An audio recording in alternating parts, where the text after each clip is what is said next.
এই বাড়ির মালিক ইন্তকাল হয়ে চলে গিয়েছেন। কোরআন বলছে ওয়াবিল ওয়ালিদাইনি ইহসানা, নিজের মা বাবাকে ভালোবাসো। নিজের মা বাবাকে ভালোবেসে আজ ইনি আত্মীয় স্বজনরা এসেছেন, গ্রামবাসী এসেছে, উনার মা বাবার জন্য দুয়ায়ে খায়ের হবে। আর উনি নেক সন্তান রেখে গিয়েছে, তাই তো উনার বাবার জন্য আজকে কুল শরীফের মিলাদ করছে, জুমার নামাজ পড়বে, 5 ওয়াক্তের নামাজ আদায় করে। ভালো সন্তান যদি দুনিয়াতে রেখে যাওয়া যায়, ওই সন্তান আপনার দুনিয়াতে ভালো কাজ করবে। আর ভালো কাজ যদি সন্তান করে, তাই উনার মা বাবার কবরের আযাব হবে না, মা বাবার কবরের আযাব হবে না। সন্তানের জন্য মা বাবা যারা চলে গিয়েছে, সন্তানের জন্য মা বাবার কবরে আযাব হয়। আপনার বাবা আমার বাবা মারা গেছেন, ইন্তকাল হয়ে গেছে, হয়ে যাবার পর দুনিয়াতে আমরা যদি জুমার নামাজ না পড়ি, 5 ওয়াক্তের নামাজ না পড়ি, সব সময় মিথ্যা কথা বলি, ভালো রাস্তায় না চলি, দারু পান করি, লটারি কাটি, মিথ্যা বলি, তাহলে কবরে মা বাবার আযাব হবে। কেন মা বাবা শুধু নয়, যারা দুনিয়া ছেড়ে অন্ধকার কবরে চলে গিয়েছে, তারা কোনোদিন মারা যায় না, সব কিছু দেখে। সুবহানাল্লাহ, সবকিছু দেখে। আজ এই যে বাড়ির মালিক বাবু সাহেব যে ইন্তকাল করেছে, আমরা কি ভেবে নিব কেনা উনি কোনো বুঝতে পারে না? উনি সব আপনার আত্মাটা সব কিছু বোঝে ভাই। কোথায় পাহাড়পুর, কোন আত্মীয়, কোন গ্রামবাসী, কারা এসেছে, শাহিদ রাজা কি বক্তব্য দিচ্ছে, কি দোয়া হচ্ছে, কার মনে কি আছে, আত্মাগুলা সব কিছু বুঝতে পাই। তাই তো আমাদের হুকুম এসেছে, যখনই আমরা একটা কবরস্থান দিয়ে চলে যাই, কবরবাসীকে আমরা সালাম জানাই, আসসালামু আলাইকুম ইয়া আহলাল কবুর, এ কবরে ওয়ালো আপ লোগোं पर मेरा सलाम। সাথে সাথে হাদিস পাকের মধ্যে আছে, যখনই আমরা, কেন সালাম তো জীবিত মানুষকে দেওয়া যায়, মরা মানুষকে দেওয়া যায় না।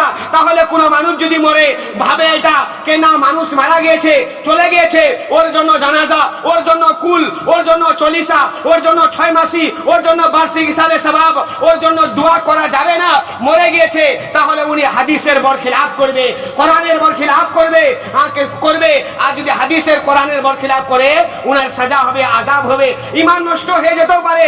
তো আমাদের বিশ্বাস আছে, हम लोग का यकीन है कि इंसान कभी मरता नहीं है। ইনসানের আত্মা কোনোদিন মারা যায় না। উনার বাড়ি থেকে, উনার সন্তানদের থেকে সব সময় আত্মার কানেকশন থাকে, মিলা থাকে। উনি সব কিছু দেখে, শুধু দেখে নয়, আপনি দুনিয়াতে ভালো কাজ করবেন, আপনার মা নাই, আপনার বাবা নাই, যারা দুনিয়া ছেড়ে চলে গেছে, আপনি যখন দুনিয়াতে ভালো কাজ করবেন, নামাজ পড়বেন, উপদেষ্টা দিবেন, ভালো কাজ করবেন, ওই আপনারা মা বাবা খুশি হয়ে সন্তানদের জন্য দোয়া করে দিবে। যখন মরা মা বাবা সন্তানের জন্য দোয়া করবে, কেন রুহু আত্মা বাড়িতে আসে। একটা হাদিসে আছে, প্রত্যেক বৃহস্পতিবার আসে, আর শবে বরাতে আসে। ভালো দিন, ভালো রাতের মধ্যে আজকের দিনটা যেরকম 11 শরীফের দিন, ভালো দিন, সারা বিশ্বের ওয়ালির নেতা বড় পীর আব্দুল কাদের জিলানী গৌসে আজম, উনি মার পেট থেকে ওলি হয়ে জন্ম হয়েছেন। জোরে বলুন সুবহানাল্লাহ। মার পেট থেকে ওলি হয়েছেন। কিছু ওলি হয় দুনিয়াতে ইবাদত করে আল্লাহকে রাজি করে ওলি হন, কিন্তু বড় পীর আব্দুল কাদের জিলানী গৌসে পাক, উনি মার পেট থেকে ওলি হয়ে এই গিলান শহরে এসেছেন। তো উনি আজ উনার 11 শরীফ, আমাদের শনিবারে ঈদ হয়েছিল, মঙ্গলবারে আমাদের এই চাঁদের 1 তারিখ শাওয়াল মাসের, রবিবার 8, সোমবার 9, মঙ্গলবার 10, আজকে বুধবার না, আজকে 11, দিনটা 11 চলছে।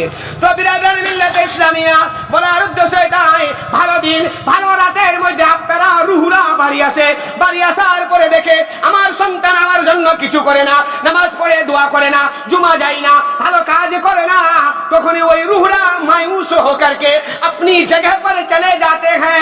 আর যখন ওই আপনারা মা বাবার রুহু আত্মা মায়ুস হয়ে বদদুয়া দিয়ে চলে যায়, তখন ওই বাড়িতে ঝগড়া হয়, ওই বাড়িতে অসুখ হয়, ওই বাড়িতে শান্তি হয় না। যেই বাড়িতে ইসলাম অনুযায়ী, শরীয়ত অনুযায়ী বাড়িটাকে আমরা সাজাতে পারি না, আর যখন আমরা শরীয়ত অনুযায়ী বাড়িটাকে সাজিয়ে নিব, শরীয়ত অনুযায়ী কি, শরীয়ত অনুযায়ী বাড়িটাকে যখন আমরা সাজিয়ে নিব, সন্তান যখন মা বাবার কথার উপরে চলবে, বলুন সুবহানাল্লাহ।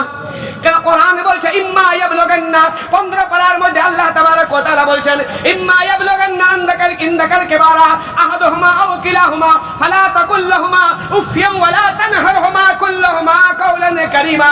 তোমার মা বাবাকে ওহ কথাটা উফু কথাটা বলো না, তোমার মা বাবাকে ওহ কথাটা বলো না। হ্যাঁ, আগে তোমার মা বাবাকে যদি রাজি করে নিতে পারো তাহলে আপনার কালু সাহেব রাজি হয়ে যাবে। যদি কালু সাহেব রাজি হয়ে যায় তাহলে 20 তরিকার আলিশান শাহ সুফি সৈয়দ হযরত ইকরামুল বাবাও রাজি হয়ে যাবেন। ওয়াবতাগু ইলাইহি ওয়াসিলা, কোরআন ওয়াবতাগু ইলাইহি ওয়াসিলা, ওয়াসিলা মাধ্যম আপনার ভালো জায়গায় পৌঁছানোর জন্য, এটা আপনার মাধ্যম, এটা আপনার ওয়াসিলা। যদি আপনি মা বাবাকে রাজি করে নেন, বাবার জন্য মিলাদ শরীফ রেখেছেন, যদি মা বাবাকে রাজি করে নিতে পারেন, কোরআন বলছে ওখান থেকে আপনি ভালো জায়গায় যাবেন, কালু সাহেবের দরবারে যাবেন, কালু সাহেবও রাজি হয়ে যাবে। যদি কালু সাহেব রাজি হয়ে যায়, এখান থেকে আপনি হলদিবাড়ি 20 তরিকার আলিশান শাহ সুফি সৈয়দ হযরত ইকরামুল বাবার কাছে যাবেন, উনিও রাজি হয়ে যাবেন। এখান থেকে আপনি হিন্দুস্তানের নেতা খাজা গরিব নওয়াজের দরবারে যাবেন, উনিও রাজি হয়ে যাবেন। এখান থেকে আপনি বগদাদের সরজমিনে, যে বললাম সারা বিশ্বের ওলির নেতা বড় পীর আব্দুল কাদের জিলানীর দরবারে যাবেন, উনিও রাজি হয়ে যাবেন। আর বগদাদের বড় পীর আব্দুল কাদের যদি রাজি হয়ে যায়, ওখান থেকে আপনি মদিনা শরীফে যাবেন, নবী মুস্তাফা রাজি হয়ে যাবেন। আর নবী মুস্তাফা যদি রাজি হয়ে যায়, কোরআন বলছে আল্লাহ রাজি হয়ে যাবে।